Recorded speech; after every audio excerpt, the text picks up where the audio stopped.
Selamat datang di channel Novel Official.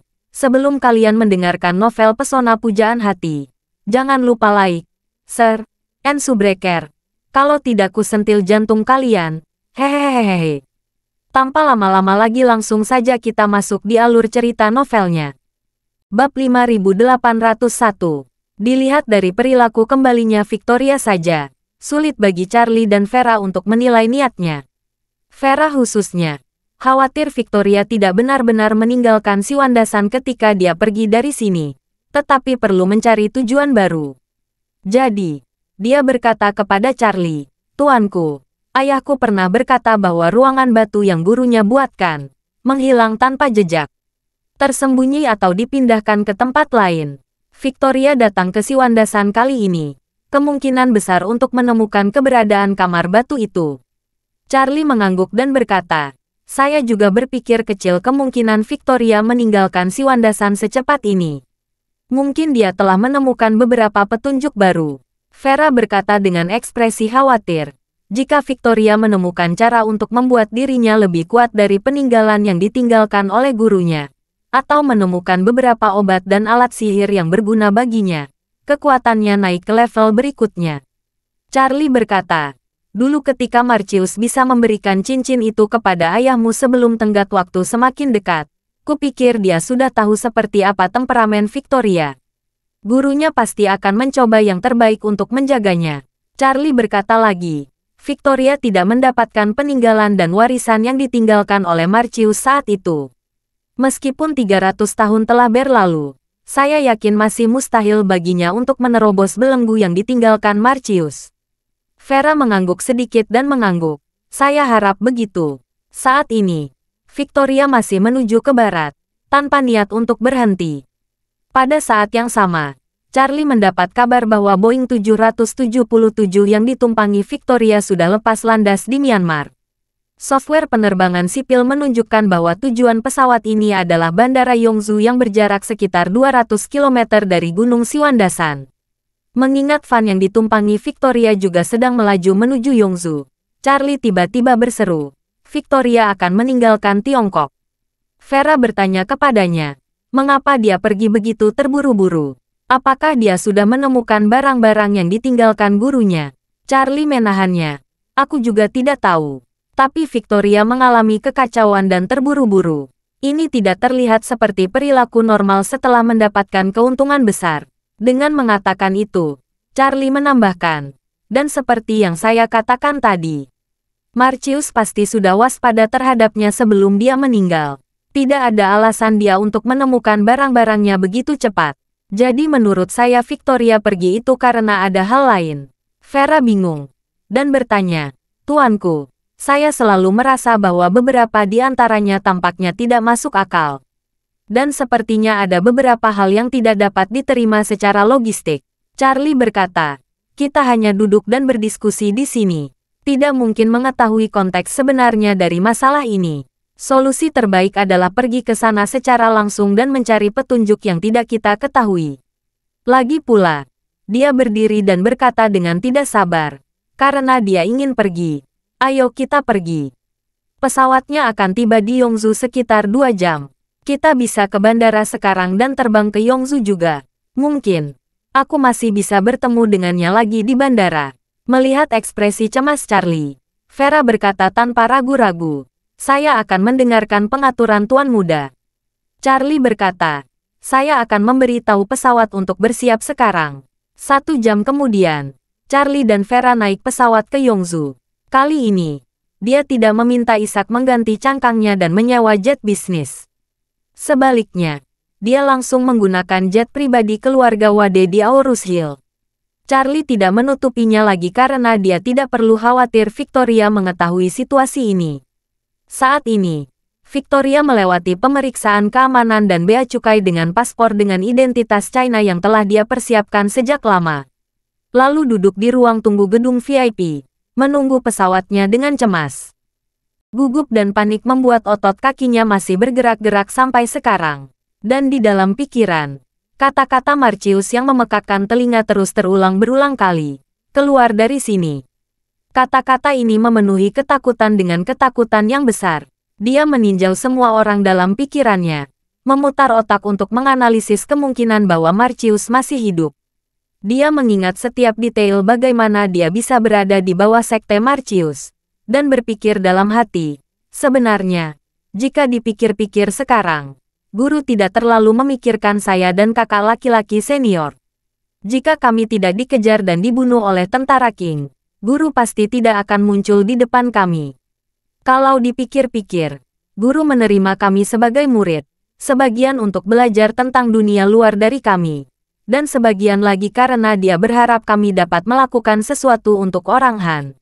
Sedangkan dia sendiri sepertinya tidak pernah menganggap kami sebagai murid sejati. Pada titik ini, pikiran Victoria ditarik kembali lebih dari 300 tahun yang lalu. Adegan ketika dia dan kakak laki-lakinya Elijah dikejar ke Siwandasan oleh tentara King muncul di pikiran. Di luar pegunungan Siwandasan, puluhan ribu pasukan King menyerang dalam semalam, mengejar sisa-sisa Nanming dan perkumpulan penghancuran King yang diikuti dengan sisa-sisa Nanming. Kavaleri ini mengenakan baju besi tentara King, memegang panji tentara King, dan mengenakan uang ratail yang sangat berbeda dengan pakaian orang Han di Nanming. Sisa-sisa dinasti Nanming dan perkumpulan penghancuran King menderita kerugian besar. Mereka berjuang dan mundur sepanjang jalan. Korban jiwa semakin parah, sehingga pada akhirnya Elijah dan Victoria tidak memiliki rekan lain di sekitar mereka. Bab 5802. Pemimpin tim tentara King memimpin ratusan kelaparan di dalamnya. Namun karena pegunungan terjal dan pepohonan lebat, mereka hanya bisa turun dan mengejarnya dengan berjalan kaki. Pemimpinnya berteriak keras, "Dengarkan para pemberontak di dalam. Jika kalian keluar dan menyerahkan diri, aku, Gartu, akan memberi kalian kehidupan yang bahagia. Jika tidak, jika aku menangkap kalian, aku akan mengirim kalian ke ibu kota untuk mengeksekusi di Lingchi." Saat itu, Victoria ditarik oleh Elijah dan berlari liar di hutan. Namun, panah patah Victoria masih tertancap di bahunya. Dia terluka oleh pemanah memerintahkan tentara King selama mundur. Karena tentara King pandai berlari dan menembak, dan mereka secara khusus menyebarkan udara mayat yang membusuk pada mata panah. Mata panah tersebut membawa banyak virus dan bakteri. Luka Victoria sudah hitam dan bau nanah terus merembes keluar. Setiap guncangan membawa rasa sakit yang parah di bahunya. Dan setiap kali rasa sakit yang parah menyerang, seluruh tubuhnya akan menjadi lemah dan dia akan jatuh hampir tidak terkendali. Untungnya, Elijah menggenggam tangannya erat-erat dan menariknya dengan kemahiran tenaga, agar dia tidak terkejar oleh musuh. Victoria tahu bahwa busur dan anak panah tentara King sangat kejam. Meski lukanya tidak fatal, dalam beberapa hari luka tersebut akan menimbulkan bisul di sekujur tubuh dan merenggut nyawa. Oleh karena itu, Victoria sekarang juga tahu bahwa waktunya telah ditentukan. Melihat Elijah jelas jauh lebih lambat untuk menyelamatkan dirinya, dia tidak bisa menahan diri untuk tidak tersedak dan berkata, "Saudara Elijah, beri aku waktu yang menyenangkan dan melarikan diri sendiri. Aku tidak dapat bertahan lagi. Ini akan menyeretmu ke bawah." Elijah berkata dengan tegas, "Aku berjanji pada saudaramu untuk melindungimu. Bahkan jika aku mati dalam pertempuran, aku akan mati bersamamu. Jika tidak, saya akan menghadapi Victor tanpa kata-kata di masa depan." Victoria menangis dan berkata, "Saudara Elijah, anjing King tidak berperi kemanusiaan dan membantai banyak orang di dinasti Ming. Kalau kita jatuh ke tangan mereka, hidup akan lebih buruk daripada kematian. Lebih baik kamu memberiku waktu yang baik, daripada aku jatuh ke tangan mereka dan mereka menyiksa dan menganiayaku." Elijah menyembunyikan gigi dan berkata dengan tegas, "Victoria, kamu tidak perlu takut. Jika kamu dan aku benar-benar tidak punya cara untuk melarikan diri, aku akan memberikan kehidupan yang bahagia dan bertarung sampai mati dengan anjing-anjing King itu. Aku tidak akan pernah membiarkanmu jatuh ke dalam perangkap mereka." Saat ini, anak buah Gartu mengejar semakin dekat. Melihat noda darah hitam yang ditinggalkan oleh Victoria, dia berkata sambil mencibir, "Karena kamu tidak makan atau minum denda untuk bersulang, jangan salahkan aku karena kejam. Kalian berdua jatuh ke tangan kami, dan aku harus membuat si cantik kecil itu bahagia." Victoria terkejut dan marah, dan berteriak, "Bahkan jika saya hantu, saya tidak akan membiarkan kalian sekelompok anjing bersih pergi. Suatu hari, kami akan membunuh kalian semua dan mengusir kaisar anjing kalian keluar dari celah. Gartu berkata dengan dingin, Mingmu akan segera dihancurkan oleh kami.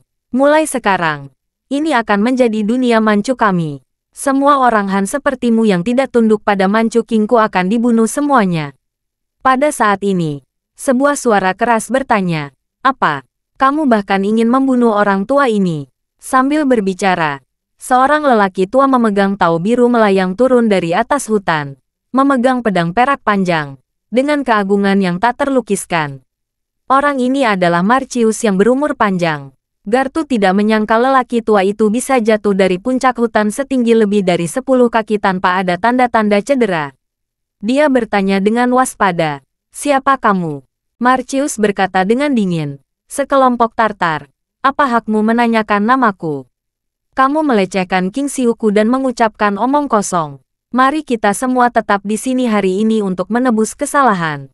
Gartu mencibir dan berkata, kamu orang tua sepertinya sudah mengambil nyawanya terlalu lama. Seseorang, bunuh dia untukku. Begitu kata-kata itu terlontar, sekelompok tentara King menarik busur dan anak panah mereka dan mengarahkan anak panah mereka ke Marcius. Marcius mencibir dengan meremehkan, hanya busur dan anak panah. Berani menunjukkan kekuatanmu di hadapanku.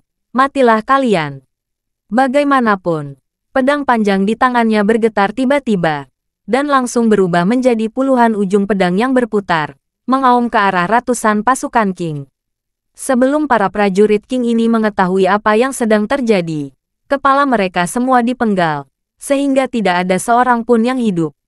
Tidak jauh dari situ, Elijah dan Victoria sama-sama tercengang. Mereka belum pernah melihat orang-orang yang bertengkar seumur hidup mereka. Mereka mengira telah bertemu dengan dewa. Saat ini, Marcius berbaring di dasar, mendatangi mereka berdua, dan bertanya, mengapa kalian berdua dikejar oleh sekelompok tentara Tatar? Elijah adalah orang pertama yang sadar kembali, dan buru-buru berkata, Junior, Elijah, berterima kasih kepada Dewa Tua karena telah menyelamatkan nyawa. Junior ini dan saudara perempuanku bersemangat bersama-sama melawan dinasti King, tetapi kekuatan kami lemah, dan kami dikejar oleh tentara King sepanjang jalan. Berkat penyelamatan Dewa Tua, jika tidak, kedua junior ini mungkin tidak dapat bertahan hari ini. Marcius mengerutkan kening, dan bertanya, bukankah Tatar selalu aktif di utara? Ini adalah 100.000 gunung, dan sudah mendekati ujung paling selatan wilayah Tang. Bagaimana Tatar bisa datang ke sini? Tang hebat, Elijah berseru. Yang abadi. Ini bukan lagi Tang besar. Istana saat ini adalah Ming Agung. Dan Ming Agung memerintah Tiongkok selama lebih dari 200 tahun. Tetapi kejadian Wu Sangui berhasil membuat pasukan Qing berhasil. Saat ini, tentara Qing telah menginvasi sebagian besar Tiongkok. Marcius memarahi dengan suara dingin. Orang Han saat ini bahkan tidak bisa membela negaranya sendiri. Bab 5803. Menyadari bahwa lelaki tua di depannya memang memiliki kekuatan supernatural yang besar dan juga seorang Han, Elijah berlutut di tanah hampir tanpa berpikir. Memohon dan memohon. Sekarang orang Han telah diserang oleh Tatar, dan orang Han berada dalam kehancuran dan penderitaan. Generasi muda ini memiliki kemampuan terbatas untuk melawan dinasti Qing selama bertahun-tahun, dan hanya bisa menonton dinasti Han terus jatuh. Karena para dewa tua juga orang Han, mohon Dewa Tua mengambil tindakan untuk mengusir anjing King dan memulihkan dinasti Han. Victoria juga kembali sadar, segera membungkuk dan bersujud, dan dengan hormat berkata, saya mohon bantuan Dewa Tua. Marcius sedikit terkejut dengan tindakan kedua orang itu, lalu dia tertawa mengejek dan berkata, saya mengasingkan diri di sini selama ratusan tahun. Siapa raja di luar tidak ada hubungannya dengan saya. Terserah kalau orang Han menajdi kaisar dan bangsa Mongol menjadi kaisar, atau Manchu menjadi kaisar. Ini bukan urusanku. Elijah dan Victoria langsung terlihat putus asa. Mereka berpikir bahwa dengan kekuatan Dewa Tua yang dapat dengan mudah membunuh ratusan pasukan Qing dengan menjentikkan jarinya, bahkan pergi ke kota kekaisaran East Cliff untuk mengambil kepala anjing Sun Zi tua akan menjadi hal yang mudah. Namun, Mereka melebih-lebihkan integritas Han Marcius. Faktanya, di usianya sekarang, Marcius sudah melupakan kebenaran negara dan integritas nasional. Oleh karena itu, dia berkata dengan ekspresi acuh tak acuh, "Ini tempat terbentang dan terbebaniku. Kalian berdua tidak boleh tinggal di sini dan menggangguku. Aku telah membunuh semua pasukan King yang mengejarmu. Jadi kalian boleh pergi." Elijah berlutut dan berkata, "Dewa tua, jika Anda dapat mengusir anjing King keluar dari celah dan menyelamatkan orang-orang di seluruh dunia, itu akan menjadi pahala yang besar dan akan sangat bermanfaat bagi latihan Anda. Dan hal semacam ini sangat mudah bagimu. Tolong pikirkan lagi." Marcius berkata dengan nada menghina. "Pahala. Pahala itu seperti gerbang peringatan kesucian. Tidak peduli berapapun jumlahnya. Lalu mengapa? Kalau kamu memiliki lebih banyak pahala, dapatkah kamu hidup selamanya?" Elijah sedikit terkejut. Umur panjang masih merupakan kata yang asing baginya. Dia tidak tahu apa arti di balik kedua kata tersebut. Melihat dia tercengang, Marcius berkata dengan ringan, "Jangan berpikir bahwa saya satu-satunya dengan kekuatan seperti ini di dunia. Siapapun yang bisa duduk di atas tahta semuanya selaras dengan orang yang tepat pada waktu yang tepat. Memasuki adat istiadat dan merebut kota kekuasaan dinasti Han membuktikan bahwa nasibnya, urat nadi naga dari klan lain, dan kekayaan nasional Manchu King jauh lebih unggul dari dinasti Han pada tahap ini. Pasti ada ahlinya di sekelilingnya." Berbicara tentang ini, Marcius berhenti sejenak, dan melanjutkan, "Saya menyarankan kalian untuk tidak menjadi kusir. Dengan kemampuan kalian berdua, pada dasarnya tidak mungkin untuk mengalahkan negara dengan nasib nasional yang sedang naik daun." Ketika Elijah mendengar ini, dia tiba-tiba terlihat sangat tertekan. Dia menundukkan kepalanya. Nadanya tegas. Dan pada saat yang sama dia berkata dengan sedikit serius, "Bahkan jika aku, Elijah, tidak dapat membantu dinasti Han, aku tidak akan pernah menyerah untuk bersama keluarga Han melawan Qinggou sampai akhir. Populasi Qinggou hanya 1 juta, tetapi dapat menempati sebagian besar negara Tiongkok. Jika setiap orang Tiongkok acuh tak acuh, orang-orang Han tidak akan pernah bisa merebut kembali negaranya." Marcius tersenyum acuh tak acuh. "Yang disebut cita-cita dan ambisimu hanyalah karena kamu belum hidup cukup lama. Jika kamu hidup bisa seusiaku, apa bedanya siapa kaisar, Tartar, atau Han?" Melihat dia tidak bergerak, Victoria di samping dengan cepat berkata, "Dewa tua, pasukan King sekarang bergerak jauh ke selatan seperti bambu yang rusak. Sekarang telah mencapai Huguang, dan akan segera memasuki Gunung Siwandasan. Setelah melewati Gunung Siwandasan, akan mencapai Yunan bagian selatan. Mereka juga akan merebut bagian selatan Yunan ke dalam kantong mereka, dan Tiongkok akan ditaklukkan sepenuhnya. Pada saat itu, Anda tidak hanya akan kehilangan tanah budidaya yang berharga ini, bahkan jika Anda melihat seluruh dataran tengah, mungkin tidak dapat menemukan tempat tinggal." Mendengar ini, Marcius mengerutkan keningnya. Victoria sangat menyadari perubahannya, dan segera menabrak rel saat cuaca sedang panas. "Dewa tua, Anda memiliki sikap yang kuat dan sikap yang luar biasa. Terutama sanggul yang terbuat dari rambut panjang adalah sentuhan akhir." Berbicara tentang ini, Victoria mengganti topik pembicaraan dan berkata dengan lantang, "Dewa tua, untuk menyatukan dataran tengah, Qinggou memaksa semua orang Tiongkok untuk mencukur kepala mereka dan meninggalkan mereka dengan uang ratail yang tidak setebal jari kelingking. Kalau tidak mencukur kepala maka akan dipenggal ketika berlatih dan dipaksa masuk dunia. Jika tidak ingin menimbulkan bencana harus mengukur rambut panjang. Apakah bisa diterima?" Ekspresi Marcius tiba-tiba menjadi sangat jelek. Dia telah menyimpannya di sini selama ratusan tahun. Selama ratusan tahun ini, hampir tidak ada orang yang datang ke gua tempat dia menyelamatkan. Tapi hari ini, sekelompok tentara King yang picik masuk, berteriak dan membunuh, mengganggu kehidupan. Dia pikir itu hanya kebetulan. Tapi sekarang mendengar apa yang dikatakan Victoria, dia tiba-tiba merasa tidak nyaman.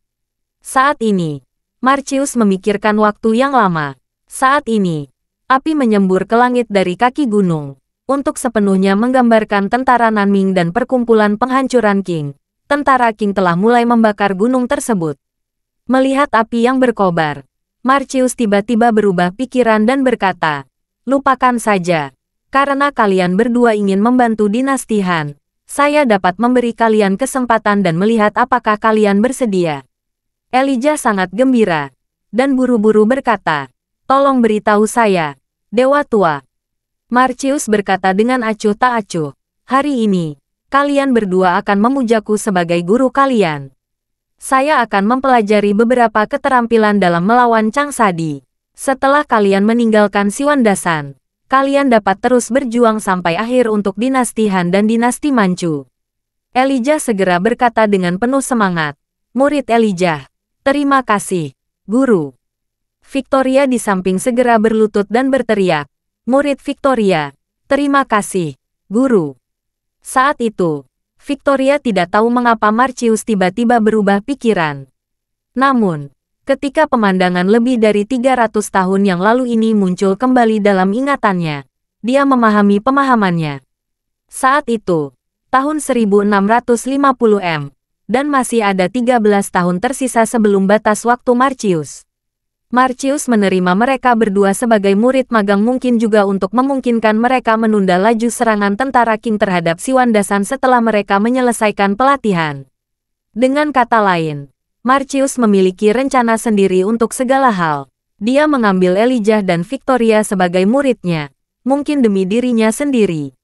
Sehingga 13 tahun terakhirnya tidak akan diganggu oleh tentara Qing. Memikirkan hal ini, Victoria berpikir lebih tegas di dalam hatinya. Pikirkan baik-baik, guru. Dia selalu sangat ingin memperpanjang hidupnya. Bagaimana dia bisa menerima batasan itu dengan begitu mudah? Satu-satunya penjelasan yang masuk akal adalah bahwa dia telah menemukan cara untuk melawan batas. Dan dia menyembunyikannya sepanjang waktu. Dan bahkan berpura-pura mengucapkan selamat tinggal padaku dan kakak laki-lakiku.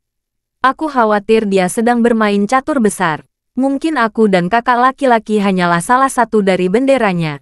Guru akan melakukan apapun untuk mencari keabadian. Saya menampilkan diri saya di hadapannya hari ini. Apa yang harus saya lakukan jika dia ingin saya membawa seluruh perkumpulan penghancuran Qing untuk menyerah padanya di masa depan? Pada saat ini, Victoria sangat menyesal di dalam hatinya. Menyesali bahwa dia seharusnya tidak datang ke Siwandasan. Dan bahkan lebih disesalkan lagi bahwa dia seharusnya tidak datang ke China. Hanya sekarang saja sudah terlanjur. Satu-satunya yang bisa dia lakukan adalah menyembunyikan sejauh mungkin. Bab 5804. Setelah pesawat khusus Victoria tiba di Bandara Yongzhou, siap terbang langsung ke Australia tanpa banyak persiapan. Menurut rencana penerbangan, mereka akan mengisi bahan bakar di Australia dan terbang ke Buenos Aires.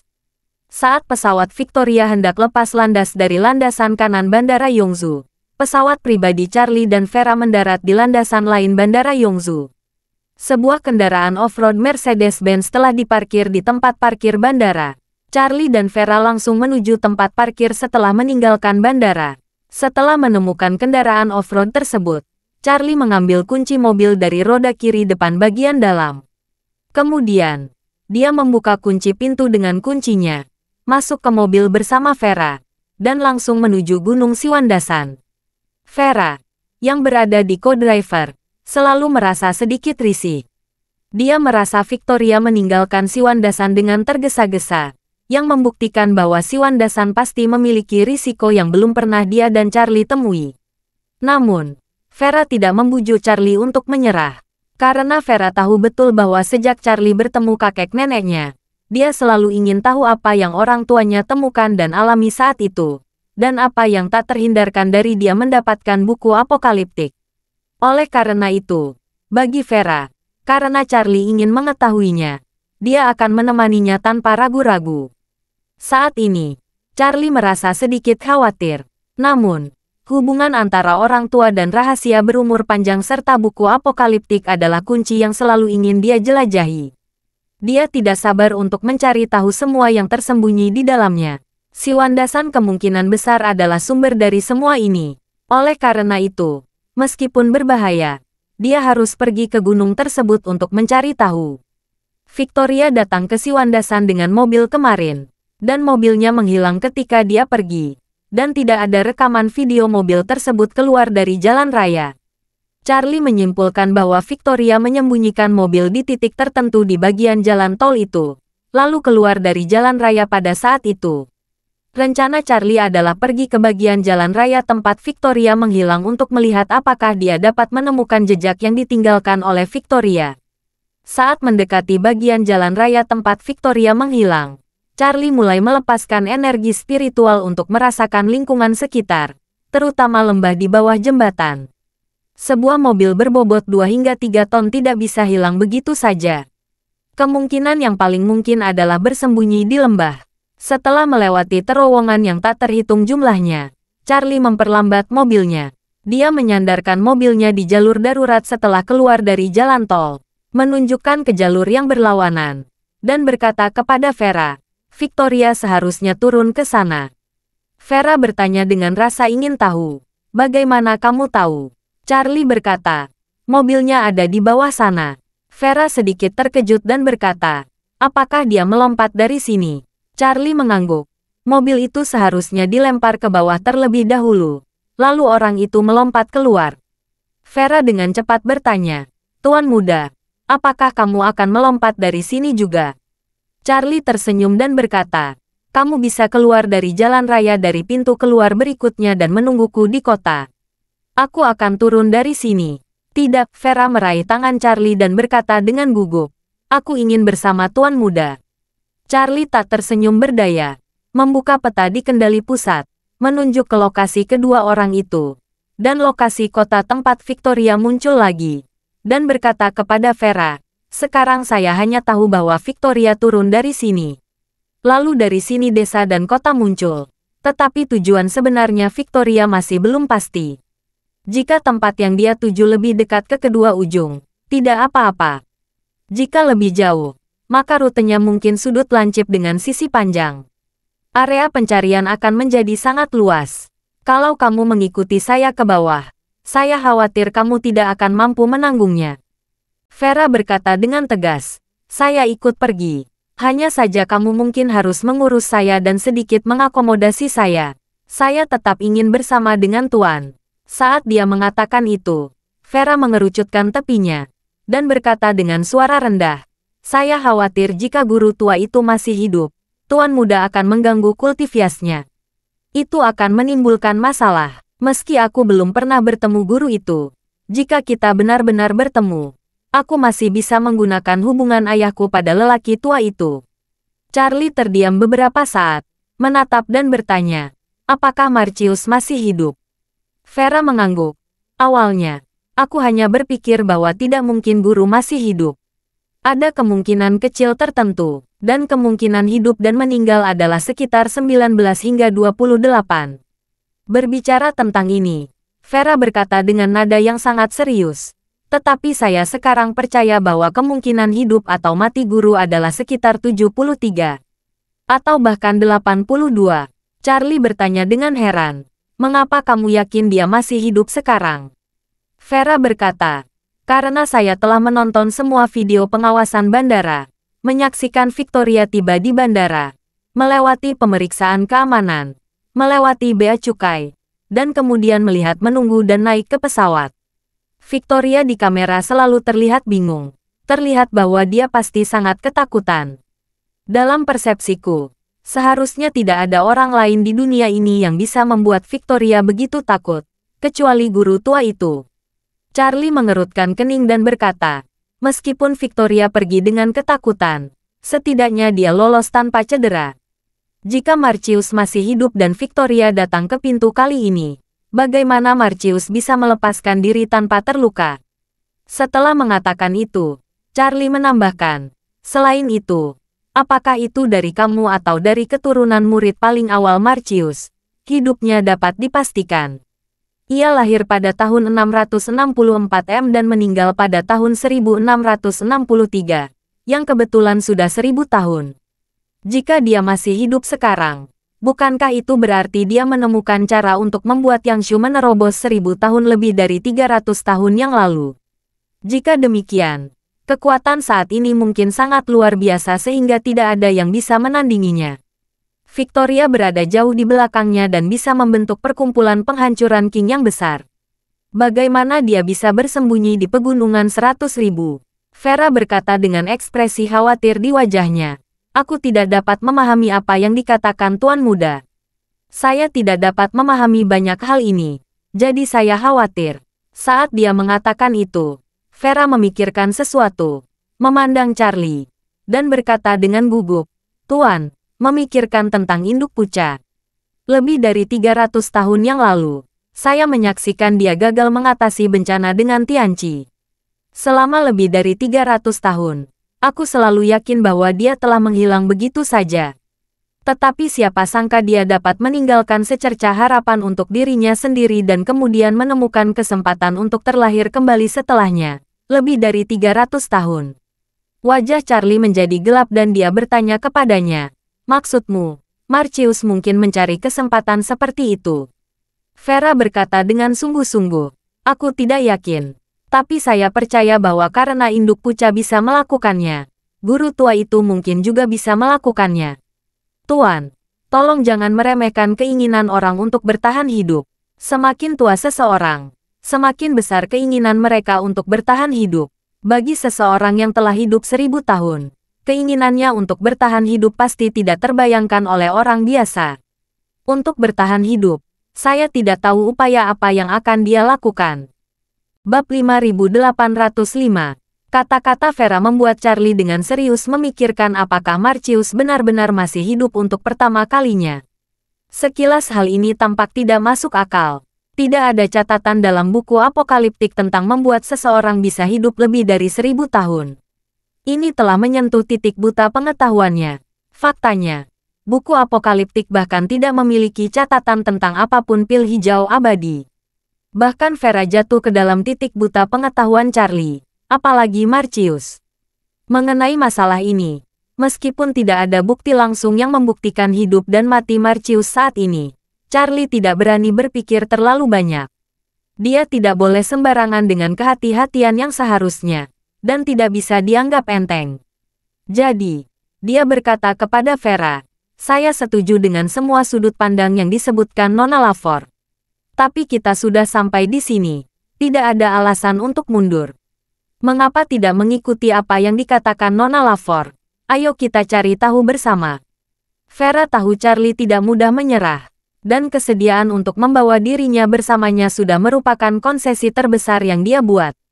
Dia mengangguk tanpa berpikir. Oke, aku akan bersamamu. Charlie mengangguk sedikit, lalu menghela napas pelan, dan berkata, jika kita berdua bersama, tidak realistis untuk turun dari sini. Mari kita berbalik dan pergi ke gunung ke arah yang berlawanan dari kota tempat Victoria muncul. Oke, Vera mengangguk dengan patuh dan berkata, selama muda Tuan bersedia membawa dirinya bersama, semua yang ada di saya akan tunduk pada pengaturan Tuan Muda. Keduanya mencapai konteks, dan Charlie tidak menunda lagi. Dia berbalik di pintu keluar berikutnya dengan kecepatan tinggi, melewati tempat Victoria melompat, dan terus melaju ke depan sejauh puluhan kilometer sebelum turun di kota tempat Victoria pergi. Peta menunjukkan bahwa selain jalan tol, kota praja ini hanya memiliki satu jalan pegunungan terjal yang menuju ke dunia luar. Ujung jalan pegunungan dimulai dari kaki gunung bernama Gunung Qiandao tidak jauh dari situ. Kemudian berlanjut ke pintu masuk dan keluar jalan raya. Jika tidak mengambil jalan tol di sini dan terus berkendara, dapat mencapai jalan raya nasional yang melintasi Yunnan dan Guangxi. Lokasi kemunculan Victoria berada di jalan dari Daoshan menuju tengah kota. Oleh karena itu, Charlie mengemudikan mobil ke tempat Victoria muncul, dan memutuskan untuk berjalan ke gunung dari sini. Lalu menuju ke arah mana Victoria meninggalkan mobilnya, untuk melihat apakah dia dapat menemukan petunjuk yang ditinggalkan oleh Victoria. Bagaimanapun, Victoria pergi dengan tergesa-gesa dan panik. Charlie berspekulasi bahwa dia tidak punya waktu untuk menangani petunjuk yang dia tinggalkan. Setelah keduanya turun dari mobil, Charlie mengambil peralatan untuk mendaki gunung dan menuju pegunungan bersama Vera. Setelah meninggalkan jalan pedesaan, tidak langsung menjadi hutan perawan yang terjal. Di kedua sisi jalan terdapat lahan hampir bertingkat yang direklamasi oleh petani setempat. Sehingga secara alami terdapat jalan setapak untuk dilalui orang dan hewan ternak, serta untuk dilalui sepeda motor. Kebetulan arah jalan ini bertepatan dengan arah yang direncanakan Charlie. Mereka berdua berjalan melalui jalan ini satu demi satu dan terus maju ke pegunungan. Keduanya mendaki gunung rendah yang hampir seluruhnya tertutup sawah bertingkat, dan melanjutkan perjalanan lebih dalam. Saat ini, semakin sedikit jejak buatan di kedua sisi. Tidak ada yang mengembangkannya satu demi satu. Ketika mendaki gunung kedua dan mulai berjalan menuruni gunung, Charlie melihat bahwa jalan terjal berubah dari garis panjang berwarna kaki menjadi bentuk Y ramping di lembah di depan. Terdapat sungai berkelok-kelok lebarnya lebih dari 1 meter, mengalir sepanjang lembah hingga dataran rendah. Sungai tersebut hanya melewati potongan 3 garis lurus berbentuk Y. Seseorang membangun dermaga batu 5 langkah dengan batu di sini. Sungai mengalir perlahan melalui 4 celah di dermaga batu 5 tingkat. Karena dermaga batu 5 tingkat menghalangi aliran udara, kecepatannya sedemikian rupa sehingga aliran udara membentuk celah sekitar 4 hingga 5 meter persegi di sisi kiri bentuk Y. Bab 5806. Di daerah penyangga, sungai kecil yang semula lebarnya 1 meter menjadi lebarnya hampir 3 meter di sini. Jalurnya mencakup 2 di kaki gunung, yang di kanan mengarah lebih ke dalam, dan yang di kiri mengarah ke puncak gunung lain di depan kiri. Namun, dibandingkan dengan gunung yang didaki Charlie dan Vera, gunung itu secara keseluruhan lebih kecil, jauh lebih rendah. Dan di puncak gunung, terdapat sebagian bangunan kecil rendah berwarna merah marun, yang tujuannya tidak diketahui. Gunung Siwandasan awalnya rendah di barat daya, bahkan saat festival pertengahan musim gugur pun masih hangat dan lembab, sehingga tanaman di sini juga tumbuh sangat subur. Lereng gunung dan lembah semuanya subur dan hijau. Terlihat sangat alami di bawah sinar matahari. Itu sepenuhnya terlihat. Tidak ada label modern yang muncul. Vera mengikuti Charlie melirik demi melirik, melihat pemandangan di depannya. Dia tidak bisa menahan diri untuk tidak memuji. Orang dahulu sering mengatakan bahwa jalan berliku mengarah ke menonton. Tetapi saya tidak pernah berpikir bahwa ratusan ribu jalan gunung yang membuat banyak orang berbicara saat itu. Pemandangan di sepanjang jalan akan sangat indah dan tenang. Jika kamu tinggal di sini sebentar, kamu pasti sangat nyaman. Charlie tersenyum dan berkata, saat kamu tidak perlu lagi khawatir akan perkumpulan penghancuran King di masa depan, aku akan membelikanmu beberapa gunung di sini. Anda dapat memilih 1 gunung untuk membangun rumah. Sisanya bisa digunakan untuk menanam pohon teh. Vera menutupi kepalanya dan berkata, iklim di sini tidak cocok untuk pohon teh puer, melainkan untuk teh hijau kental. Setelah mengatakan itu, Vera tidak bisa menahan diri untuk tidak menahan diri. Tuan, meskipun aku menyukai teh, aku tidak berencana menjadi petani teh pekerja keras selama sisa hidup. Ada begitu banyak pohon di Gunung Erlang. Aku bahkan tidak tahu cara menanamnya di masa depan. Kamu ingin membeli tanah di sini untuk menanam teh. Apakah aku harus bermimpi dengan teh sepanjang hari? Charlie tersenyum dan berkata, aku tidak bermaksud begitu. Aku melihat kamu sangat menyukai tempat ini. Aku ingin membelinya untukmu. Vera malu tersenyum malu, dan berkata dengan lembut, jika tuan muda memiliki hati seperti ini, saya akan puas. Saat ini, mereka berdua sedang berdiri di tengah gunung. Mereka bisa melihat sisi kiri jalan pegunungan berbentuk Y. Seorang wanita botak berjubah abu-abu juga berjalan menuruni gunung. Dia tampak berusia awal 20-an, dengan ciri-ciri yang sangat halus. Meskipun dia diukur dengan kepala botak, namun tetap cantik dan menyenangkan. Wanita itu memegang baskom kayu dengan kedua tangannya, yang sepertinya berisi beberapa pakaian dan tongkat kayu pipi. Karena gunung itu jauh lebih rendah dari Gunung Gadis tempat Charlie dan Vera berada, itu tiba di persimpangan berbentuk Y lebih awal dari mereka. Gadis itu berhenti di perempatan, bersandar di jalan di sisi kiri bentuk Y, berjongkok di pinggir jalan, lalu mengeluarkan jubah dari bak mandi, membasahinya dengan udara, menggosoknya, lalu menamparnya dengan keras, dengan tongkat kayu. Tongkat kayu itu mengayunkan pakaian basah itu, dan suara memancarkan tajam yang menggemuruh pelan di lembah. Vera mendengar dan melihatnya, dan tidak mau berkata kepada Charlie, aku biasa mencuci pakaian seperti ini. Saya tidak menyangka orang-orang masih akan menggunakan metode ini selama bertahun-tahun. Charlie memandang gadis itu dari kedamaian, dan kedamaian, Dia seperti seorang biarawati. Bangunan berdinding merah di bukit kiri seharusnya adalah biara-biarawati. Vera mengangguk sedikit dan menghela napas. Menjadi biksu di sini lebih sulit daripada kebanyakan biksu. Keduanya melanjutkan perjalanan melintasi jalan pegunungan menuju pedesaan. Dan setelah sebatang dupa, mereka sudah sampai di persimpangan berbentuk Y. Saat ini, biarawati itu masih jongkok di samping mencuci pakaian. Karena Charlie dan Vera setuju untuk berpura-pura menjadi pasangan di depan orang luar, dia berhenti di depan dermaga batu, mengulurkan tangan dan berkata kepada Vera, "Aku akan memelukmu di sana." Vera mengangguk malu-malu, dan segera menyerahkan tangan kecilnya kepada Charlie. Charlie membawanya melintasi dermaga batu dan hendak terus berjalan ke kanan persimpangan berbentuk Y. Biarawati muda di sebelahnya yang sedang berjongkok di tanah mencuci pakaian tiba-tiba berdiri, mengatupkan tangan dan membungkuk sedikit ke arah Vera. Dia berkata, "Amitabha, dermawan ini, kepala biara kami sudah lama menunggumu. Saya ingin meminta Anda datang ke biara untuk membicarakannya." Bab 5807. Kata-kata biarawati itu mengejutkan Charlie dan Vera. Tak satu pun dari mereka mengira bahwa mereka akan menjadi sasaran di depan biara di Gunung Siwandasan tanpa menunjukkan diri mereka kepada Victoria. Jadi, Charlie tidak menunggu Vera berbicara, dan bertanya pada biara kepadawati itu dengan waspada, "Siapa kamu?" "Berpura-pura menjadi biarawati, mencuci pakaian di sini hanya untuk menunggu kami muncul." Biarawati itu mengatupkan kedua tangannya, membungkuk sedikit kepada Charlie, dan berkata, "Dermawan, biarawati malang ini tidak berpura-pura. Biarawati malang ini adalah seorang biksuni di biara King Zhao. Saya menjadi biksu dan berlatih di biara King Zhao. Hanya saja kepala biara tahu bahwa kalian berdua akan lewat hari ini. Dia secara khusus meminta biarawati malang ini untuk menunggu di sini." Setelah mengatakan itu, dia melihat ke arah Vera lagi dan berkata dengan serius, "Dermawan, kepala biara saya berkata bahwa Anda memiliki hubungan yang mendalam dengan agama Buddha dan ingin mengundang Anda datang ke biara sebentar. Tidak akan memakan waktu terlalu lama." Vera berpikir sejenak, sedikit mengangguk, dan berkata, "Baiklah, kalau begitu saya akan meminta Anda memimpin jalan."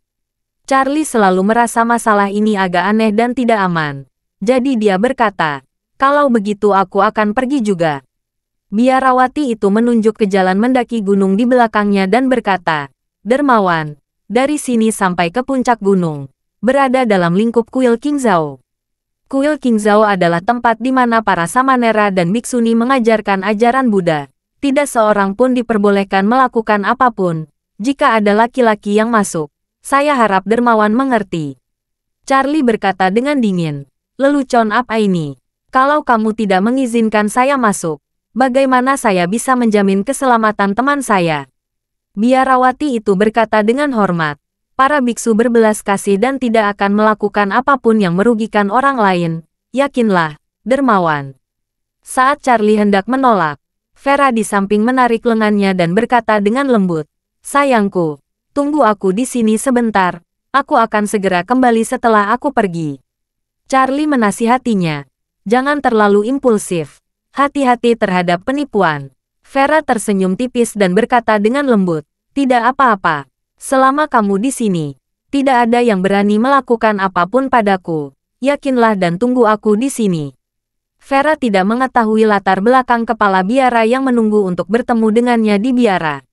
Namun, terus-terusannya mengatakan kepadanya bahwa tidak akan ada bahaya di sini.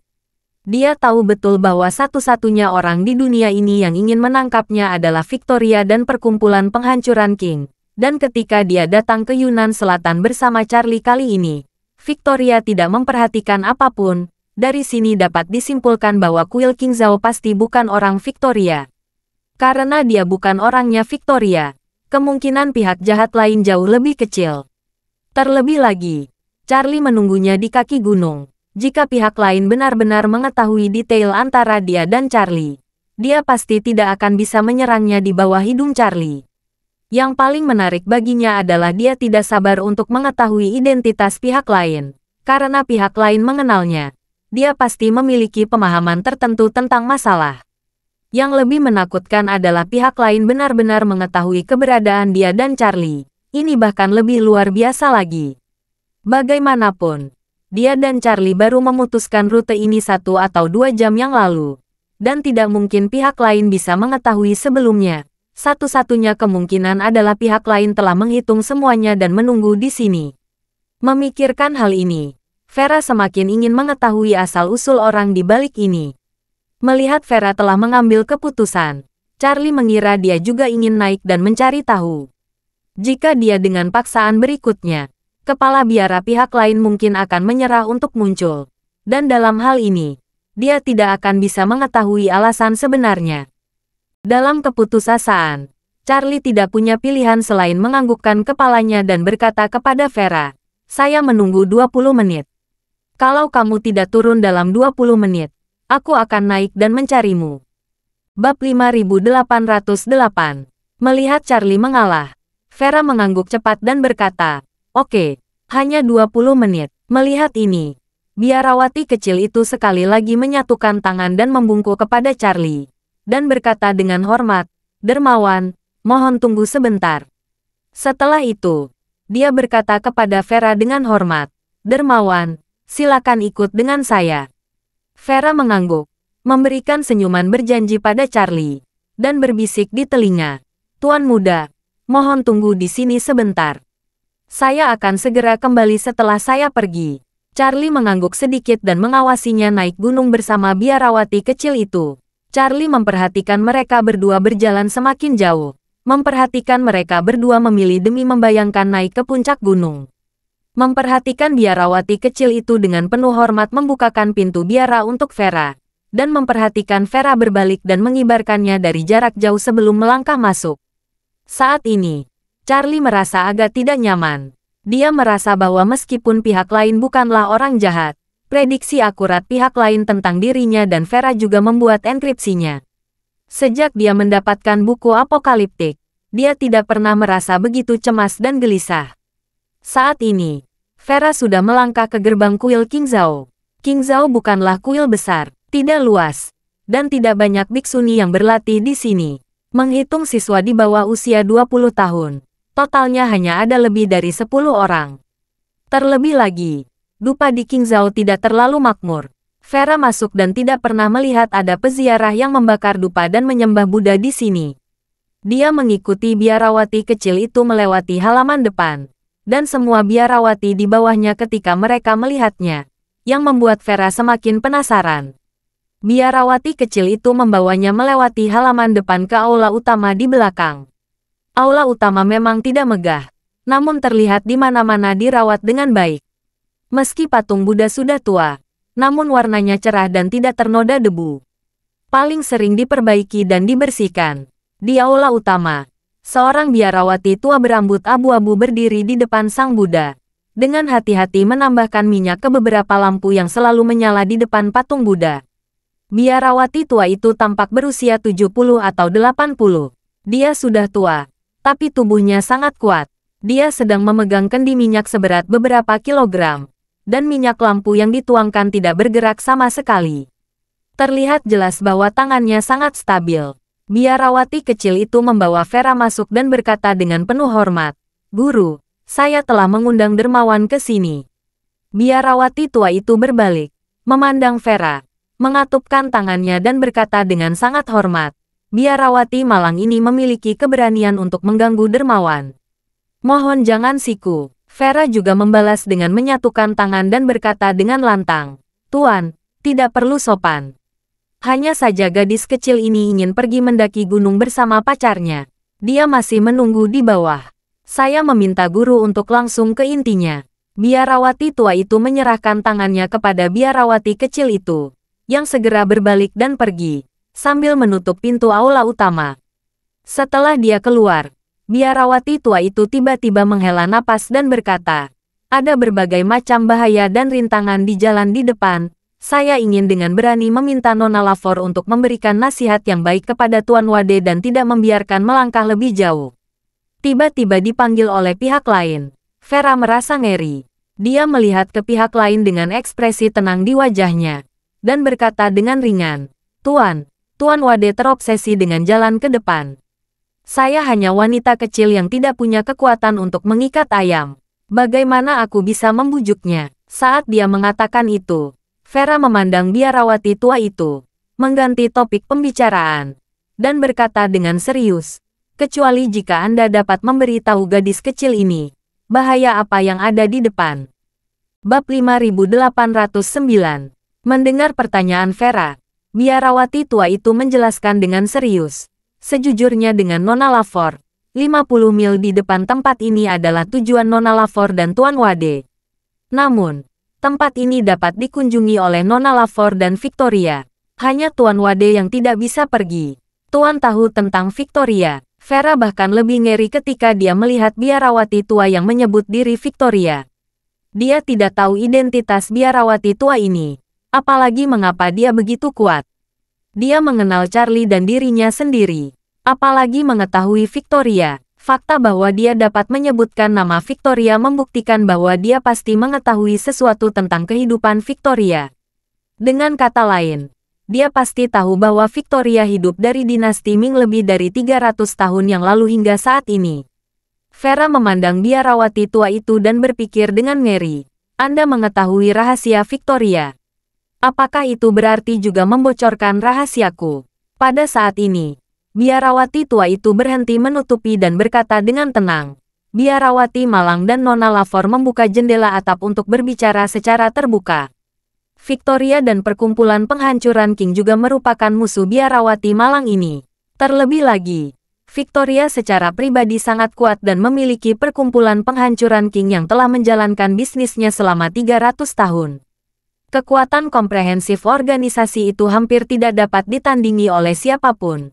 Pada titik ini, biarawati tua itu tiba-tiba mengubah topik pembicaraan dan berkata dengan serius.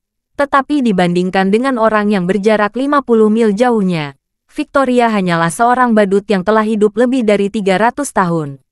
Kata-kata biarawati tua itu membuat Vera ketakutan. Lama lebih dari 300 tahun, Vera tidak pernah segugup sekarang. Seolah-olah semua yang dia sembunyikan selama lebih dari 300 tahun telah terlihat. Dia menekan kegelisahan di hatinya dan bertanya kepada biarawati tua itu dengan berpura-pura tenang. Apakah Guru Tai mengatakan itu adalah Marcius? Mungkinkah dia benar-benar belum mati? Biarawati tua itu menghela nafas tanpa komitmen dan berkata, Victoria datang dan pergi dalam waktu yang singkat. Saya pikir seseorang secerdas Nona Lafor dapat mengetahui keseluruhan cerita dalam sekejap. Vera bahkan lebih gugup lagi. Dalam keputusasaannya, dia segera bertanya, Nona muda, saya memberanikan diri bertanya kepada guru. Apa semuanya ini dengan Tuan Wade? Mengapa Victoria dan saya bisa pergi, tetapi Tuan Wade tidak bisa? Biarawati tua itu mengatupkan kedua tangannya dan berkata, Amitabha, Nona Lafor, bukan karena biarawati Malang itu tidak mau menjelaskannya. Hanya saja Nona Lafor harus mengetahui takdirnya. Terlalu banyak gangguan akan menyebabkan perubahan yang tidak terkendali. Niat awal biarawati Malang ini adalah untuk mengingatkan Tuan Wade bahwa ada banyak rintangan di depan. Jika saya terlalu banyak bicara dan Tuan Wade melakukan perjalanan ke pegunungan, semuanya tidak akan bisa diubah. Vera mengatupkan saran dan bertanya, apakah menurut Anda Tuan berpikir bahwa jika wanita muda ini membujuk Tuan Wade untuk menyerah sekarang, mengingat karakternya, tanpa penjelasan yang jelas, apakah dia akan setuju? Biarawati tua itu berkata dengan serius, inilah sebabnya biarawati Malang ini meminta muridnya mengundang Nona Lafor, daripada mengundang Tuan Wade secara langsung. Biarawati Malang ini percaya bahwa Nona Lafor memiliki arti penting yang tak tergantikan dalam pikiran Tuan Wade. Terserah pada Nona Lafor untuk membujuknya. Itu jauh lebih baik daripada mencoba membujuk seorang biarawati miskin. Vera berkata dengan malu. Tuan Wade sangat menantikan perjalanan ke Gunung Siwandasan ini. Dia masih memiliki banyak masalah yang telah lama mengganggunya dan ingin mendapatkan penjelasan selama perjalanan ini. Tiba-tiba aku menasihatinya untuk kembali. Saya rasa dia juga tidak akan setuju. Biarawati tua itu mengangguk, memandang Vera, dan berkata, ke depan akan membawa bencana yang tidak terduga bagi Tuan Wade dan banyak orang yang tidak bersalah. Jika Tuan Wade dapat membenci kebenciannya untuk saat ini, dia dapat membeli dirinya waktu yang berharga. Anda juga bisa memenangkan lebih banyak peluang untuk diri Anda sendiri. Setelah itu, biarawati tua itu memandang ke arah Vera dan berkata dengan tulus, "Nona Lafor, biarawati malang ini telah menjelaskan kepada Anda bahwa aku memiliki hubungan yang kuat. Itu tergantung pada Nona Lafor apakah dapat membujuk Tuan Wade untuk kembali." Vera memandangnya dan bertanya dengan sedikit memohon, "Tuan Tai, saya mohon Anda menjelaskannya lebih lanjut. Tuan Wade adalah penyelamat saya. Jika dia ditakdirkan mengalami nasib seperti itu, gadis kecil ini akan melakukan yang terbaik untuk menyelamatkan Tuan Wade. Apalagi jika harus mengorbankan nyawanya sendiri." Bab 5810. Setelah mengatakan itu, Vera menguatkan kakinya dan berlutut. Melihat ini, biarawati tua itu segera melangkah maju, memegangi tubuh Vera sebelum dia berlutut, dan berkata, "Nona Lafor telah melihat perubahan di dunia selama ratusan tahun terakhir. Seorang biarawati malang ini tidak berani pamer di depan Nona Lafor. Nona Lafor jangan pernah memberikan hadiah sebesar ini." Saat dia mengatakan itu, dia mendukung Vera dan berkata, "Nona Lafor juga pasti mengetahui misteri takdir. Dalam Yijing Bagua, meskipun itu hanya perubahan halus yang tidak mencolok, hasil akhirnya mungkin sangat berbeda. Jika biarawati malang ini berkata terlalu banyak, semuanya bisa jadi saling bermusuhan. Jika Nona Lafor benar-benar ingin membantu Tuan Wade, dapat mengurangi variabelnya sebanyak mungkin. Biarawati malang ini dapat dengan jelas memberitahu Anda bahwa ada bahaya bagi Tuan Wade di depan. Dan Nona Lafor hanya perlu memastikan bahwa Tuan Wade mau menyerah dan terus mencari bantuan. Jika Anda atau Tuan Wade mengetahui terlalu banyak, akan membawa variabel yang lebih besar." Setelah mendengar perkataan biarawati tua tentang melihat perubahan dunia selama ratusan tahun, Vera tahu bahwa biarawati tua di depannya sudah mengetahui masa lalunya dengan sangat baik. Dia segera menyadari kesalahannya. Biarawati tua itu benar. Memang ada banyak variabel yang sangat halus dalam takdir. Mengetahui terlalu banyak terkadang bukanlah hal yang baik. Saat ini, dia tidak lagi menanyakan lebih detail kepada biarawati tua itu, tetapi mempertimbangkan kredibilitas kata biarawati tua itu di dalam hatinya. Dia menganggap biarawati tua itu sebagai musuhnya, karena biarawati tua itu telah berhasil menarik dirinya ke biara ini. Jika dia benar-benar musuhnya, dia pasti akan melakukan sesuatu pada dirinya sendiri. Kemudian, dia meletakkan biarawati tua itu sebagai musuh Charlie. Biarawati tua itu mengenal Charlie, dan mengenal dirinya sendiri. Dia juga mengenal Victoria, dan dia bahkan mengetahui perjalanan mereka. Jika dia adalah musuh Charlie, dia tidak perlu menjadi begitu misterius di sini. Dia hanya perlu menemukan cara untuk memberitahu Victoria bahwa Charlie adalah putra Curtis dan Ashley. Kemudian menyampaikan informasi Charlie kepada Victoria, dan kemudian Victoria pasti akan membunuh Charlie. Sekarang biarawati tua itu dikesampingkan sebagai musuhnya dan Charlie, katanya sebelumnya jauh lebih dapat dipercaya. Vera juga akan menentukan apakah biarawati tua dan Charlie punya taruhan. Misalnya, jika biarawati tua itu juga ingin menjelajahi peninggalan Marcius, maka dia dan Charlie akan menjadi pesaing. Mereka akan mencoba membujuk pesaing mereka untuk menyerah. Namun, jika dipikir-pikir dengan hati-hati, kemungkinan ini kecil. Bagaimanapun, pihak lain sudah menunggu mereka di sini. Dia dan Charlie bahkan belum tahu kemana mereka akan pergi. Jika setiap orang mengambil harta karun, tentu saja itu akan menjadi yang pertama datang, yang pertama dilayani. Pihak lain sudah berada di depan dan mengetahui lokasi harta karun itu. Pilihan terbaik adalah buru-buru menggali harta karun itu secepat mungkin tanpa mengeksposnya sebanyak mungkin. Dengan identitasnya dan reputasinya dalam menghasilkan banyak uang, bagaimana dia bisa meninggalkan harta karun itu dan tidak menggalinya? Malah tetap berada di sini untuk menenangkan pesaing yang kurang beruntung di belakangnya agar menyerah. Oleh karena itu, kesimpulan ini tidak dapat dipertahankan. Dia bukan musuh, dan tidak ada konflik kepentingan.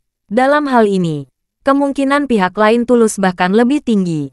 Jadi, Vera mengamatinya dan bertanya, wanita kecil ini memiliki satu pertanyaan terakhir. Mengapa Tuan membantu Tuan Wade? Biarawati tua itu berkata dengan nada yang sangat serius. Lebih dari 20 tahun yang lalu, seseorang membuka kotak Pandora. Tetapi saat itu kotak itu hanya terbuka setengah. Jika dibiarkan, kotak itu perlahan-lahan akan terbuka dengan sendirinya setelah beberapa tahun, yang pasti akan menyebabkan bencana yang dapat diperkirakan. Dan sekarang, Tuan Wade adalah satu-satunya yang dapat menutup sepenuhnya kotak ajaib ini atau langsung membukanya. Terima kasih sudah mendengarkan cerita novel Pesona Pujaan Hati. Sampai jumpa di novel selanjutnya.